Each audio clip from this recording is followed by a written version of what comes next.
আজ 15ই জুন। আপনি কি জানেন আজকের দিনের উদ্দেশ্যে গুরুত্বটা কি? আজকের দিনে কি হয়েছিল? আজকের দিনে 1708 খ্রিস্টাব্দে ব্রিটিশ শাসন থেকে মুক্তি পাওয়ার লক্ষ্যে স্কটল্যান্ডের স্বাধীনতাকামী মানুষদের কঠোরভাবে দমন করা হয়।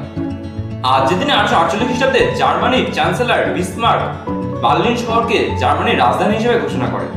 আজকের দিনে 1854 খ্রিস্টাব্দে কলকাতায় ইস্ট ইন্ডিয়া কোম্পানির উদ্যোগে প্রেসিডেন্সি কলেজ প্রতিষ্ঠিত হয়। আজকের দিনে 1908 খ্রিস্টাব্দে কলকাতায় স্টক এক্সচেঞ্জ চালু হয়। এছাড়া আজকের দিনে 1884 খ্রিস্টাব্দে তারকনাথ দাস জন্মগ্রহণ করেন। তিনি ছিলেন ভারতীয় উপমহাদেশে ব্রিটিশ বিরোধী স্বাধীনতা আন্দোলনের একজন উল্লেখযোগ্য বিপ্লবী এবং বুদ্ধিজীবী। আজকের দিনে 1899 খ্রিস্টাব্দে দেবীপ্রসাদ রায়চৌধুরী জন্মগ্রহণ করেন। তিনি ছিলেন একজন ভারতীয় ভাস্কর, চিত্রশিল্পী এবং ললিত কলা একাডেমির প্রতিষ্ঠাতা সভাপতি। এছাড়া আজকের দিনে 2009 খ্রিস্টাব্দে অমলেন্দু চক্রবর্তী মারা যান। তিনি ছিলেন একজন ভারতীয় বাঙালি চিন্তাশীল কথা সাহিত্যিক এবং ছোট গল্পকার।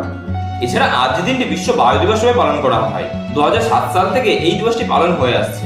ভিডিওটা কেমন লাগলো সেটা কমেন্ট বক্সে কমেন্ট করে জানান। ভিডিওটা যদি ভালো লাগে থাকে তাহলে একটা লাইক করে দেবেন। ভিডিও থেকে যদি আপনি নতুন কোনো তথ্য জানতে পারেন তাহলে আপনি আপনার প্রিয়জনের কাছে শেয়ার করে তাদের জানার সুযোগ করে দেবেন। এইরকমই প্রতিদিনের গুরুত্ব সম্পর্কে জানাতে চ্যানেলটি সাবস্ক্রাইব করে চ্যানেল পাঠাবেন।